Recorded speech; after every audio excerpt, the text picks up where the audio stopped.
మంజల్ సినీ టాక్స్కి స్వాగతం సుస్వాగతం. మొన్న మన శివశంకర్ వరప్రసాద్ గారు ఈవెంట్లో చిరంజీవి గారు ఓ మాట అన్నారు.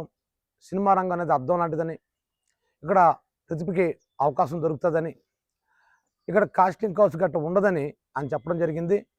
అంటే ఆయన ఉద్దేశం వేరు, ఆయన చెప్పే ఉద్దేశం వేరు. అంటే ఇక్కడ టాలెంట్ ఉన్న వాళ్ళు ఖచ్చితంగా షైన్ అవుతారు. ఇక్కడ ప్రతి ఒక్కరికి అవకాశం ఉంటుంది. ఈ సినీ కళామంతలకి ఎంతమందికైనా అవకాశం ఇచ్చే మంచి హృదయం ఉంటుంది ఇక్కడ ఇండస్ట్రీలో అన్న ఉద్దేశంతో అని చెప్పారు. అంటూనే ఒక మాట అన్నారు ఆయన. ఏమన్నారంటే, కాస్టింగ్ కౌచ్ అనేది ఉండదు. నువ్వు ఎలా ఉండాలనుకుంటున్నావు వాళ్ళకు ఉండాలి, స్ట్రిక్ట్గా ఉండాలి, అప్పుడు నీ ఊసి ఎవరు ఎత్తలేరు అని ఆయన చెప్పారు. అది సినిమా ఇండస్ట్రీ ఒక పెద్దగా ఆయన చెప్పడం తప్పు కాదు. అయితే ఇక్కడ ఒక విషయం ఏంటంటే, ఇండస్ట్రీలో కాస్టింగ్ కౌచ్ ఉందా లేదా అన్న మొదటి పాయింట్. అసలు కాస్టింగ్ కౌచ్ అంటే ఏంటి అంటే, ఒక విషయం చెప్తాను చూడండి. మహాకవి శ్రీశ్రీ గారు అంటారు, ప్రతి ఒక్కరూ మరి ఒక్కరిని దోచుకునేవారని. ముఖ్యంగా ఆ దోపిడికి గురవుతుంది స్త్రీ. ఏ రంగంలోనే, ఒక్క సినిమా రంగంలోనే కాదు, మన సినిమా రంగం గురించి చర్చించుకుంటున్నాం కానీ ఏ రంగంలో కాస్టింగ్ కౌచ్ లేదు చెప్పండి. ప్రతి చోట స్త్రీని దోచుకోవడానికే చూస్తారు. ఒక విషయం చెప్తాను చూడండి. ఎన్నో రంగాలు, ఆఖరికి అసంఘటిత కార్మికుల సంఘాలు ఉంటాయి, అంటే వృత్తులు ఉంటాయి. ఉదాహరణకు ఒక మేస్త్రి ఉంటాడు. చాలామంది చూశాను.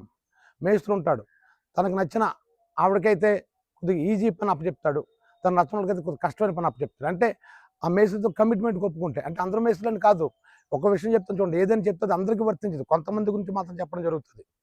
అలాగే ఈరోజు హెచ్ఆర్లు ఉన్నారు. హెచ్ఆర్లకు కానీ కమిట్మెంట్ ఇస్తే అమ్మాయిలకు ఉద్యోగం ఇచ్చే హెచ్ఆర్లు కూడా ఉన్నారు. అలాంటి వాళ్ళు కూడా నాకు కొంతమంది తెలుసు.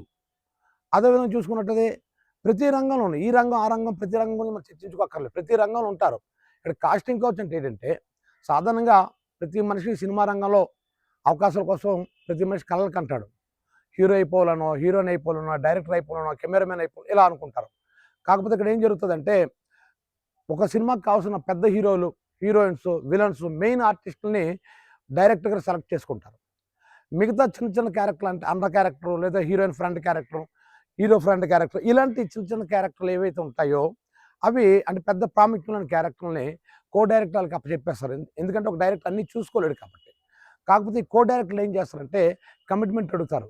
ఒక్క విషయం మాత్రం నిజం, పెద్ద డైరెక్టర్లు ఎవరో కూడా ఇలాంటి కమిట్మెంట్స్ అడగరు.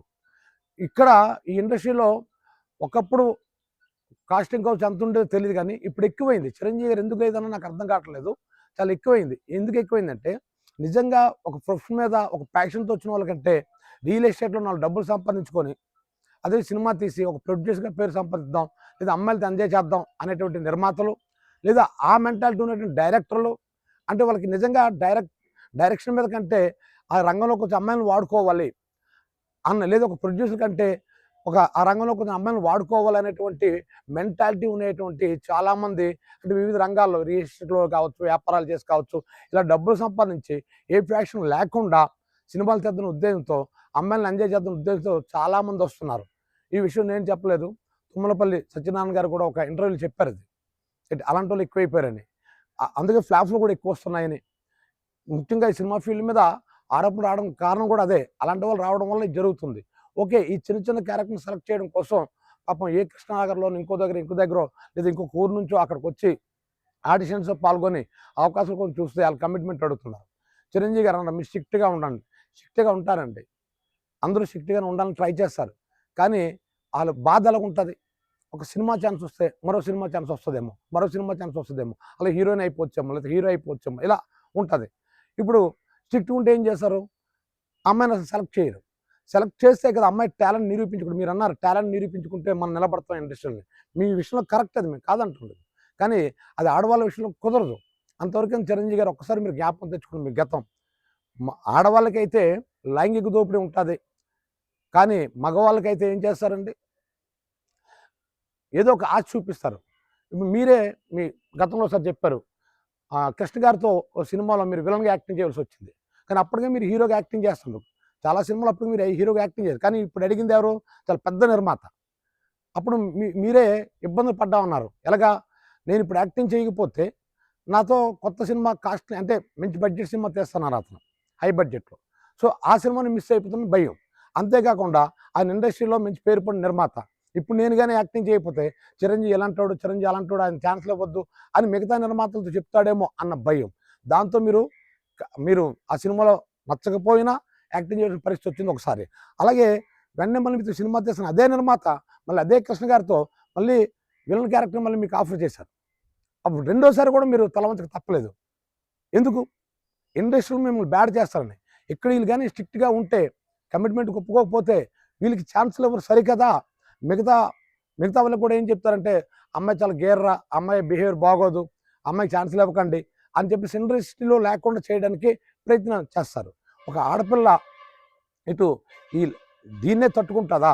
ఒకవైపు అమ్మాయికి బాధలు ఉంటాయి, అమ్మాయికి తమ్ముడు, తల్లి, తండ్రి ఇలాంటి వాళ్ళు ఉంటారు.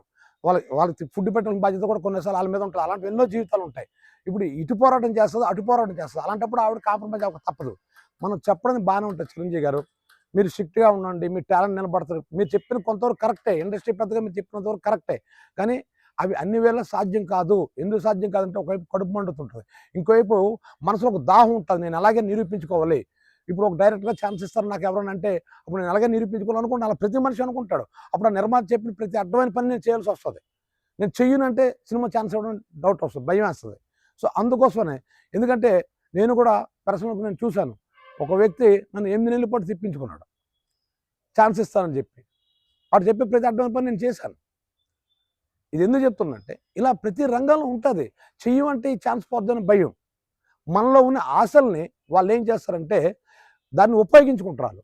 అలా ప్రతి రంగంలో కూడా ఉంది. ఒక ఇండస్ట్రీ అని కాదు, కాబట్టి ఇండస్ట్రీ, సినిమా ఇండస్ట్రీ అంటే ఇది గ్లామర్ ప్రపంచం కాబట్టి 10 మంది తెలుస్తుంది. ఇప్పుడు చిన్మయ్య లాంటి వాళ్ళు దీనికి అతను ఒక ట్వీట్ ఆవిడ ఎందుకు చేసింది, ఎందుకంటే ఆవిడ అది ఫేస్ చేసుకొని వచ్చింది. ఆ ఫేస్ చేసుకుని వచ్చిన వాళ్ళకి ఆ బాధ తెలుస్తుంది. మీరంటే ఒక స్థాయిలో ఉన్నారు, అంతవరకు ఎందుకండి. పెద్ద పెద్ద డైరెక్టర్స్ సైతం, అంటే సీనియర్ డైరెక్టర్స్ సైతం అమ్మాయిలతో రీసెంట్గా మనం చూసాం, కొద్దిగా అసభ్యంగా ప్రవర్తించడం కూడా ఆ వీడియో వైరల్ అయింది కదా. అంటే ఇండస్ట్రీలో జరుగుతుంది, దానికి మనం కాదనడానికి కుదరదు. ఆ నిజాన్ని మనం ఒప్పుకోవాలి. మీరు సినిమా పెద్దగా చేయాల్సిన పని ఏంటంటే, ఇండస్ట్రీలో ఇటువంటి కాస్టింగ్ కౌచ్ని అరికట్టడానికి ఒక కమిటీని ఏర్పాటు చేయటం, ఏదో చేసి మీ మా సభ్యులతోటి చేసి ఎవరైనా ఫిర్యాదు చేస్తే ఇమీడియట్గా తీసుకోవటం. అలాగే పబ్లిక్గా మీరు ఎవరికి కమిట్మెంట్కి ఒప్పుకోకండి, మేము ఛాన్స్ ఇస్తాం అని అనడం. అన్నిటికీ ముఖ్యంగా అసలు ఇది ఎందుకు జరుగుతుంది, మనకి తక్కువ అవకాశాలు, తక్కువ సినిమాలు, ఎక్కువ మంది యాక్టర్లు, ఎక్కువ మంది డైరెక్టర్లు, ఎక్కువ మంది కెమెరామెన్ వీళ్ళంతా ఉన్నారు. కాబట్టి ఆపర్చునిటీస్ అని చాలా తక్కువ ఉన్నాయి. అందుకు గతంలో కృష్ణ గారు లాంటి ఏం చేసేవారు, సంవత్సరానికి వాళ్ళు 10-15 సినిమాలు యాక్టింగ్ చేస్తూనే మరొకవైపు వాళ్ళు కొన్ని సినిమాలు కూడా చిన్న హీరోలతో సినిమాలు తీసేవారు. అలా మీ పెద్ద హీరోలంతా కూడా సంవత్సరానికి 2-3 సినిమాలు చిన్న వాళ్ళతో పెట్టి తీస్తే ఆటోమేటిక్గా మనకి స్క్వేర్ సీట్ అని తగ్గుతుంది. తక్కువ సినిమాలు, ఎక్కువ పోటీ, కాంపిటీషన్ తగ్గుతుంది. దానివల్ల ఈ కాస్టింగ్ కోచ్కి లేకుండా అవ్వడానికి కొంత అవకాశం దొరుకుతుంది. అటువంటి విధంగా మీరు ప్రయత్నిస్తే సినిమా ఇండస్ట్రీ పెద్దలుగా ఈ కాస్టింగ్ కోచ్ని కొంతవరకైనా తగ్గించవచ్చు, కానీ లేదు అన్న మాత్రం తప్పు. ఈ వీడియో మీకు నచ్చినట్లయితే మైనస్ టాక్స్కి లైక్ చేయండి, షేర్ చేయండి, సబ్స్క్రైబ్ చేయండి.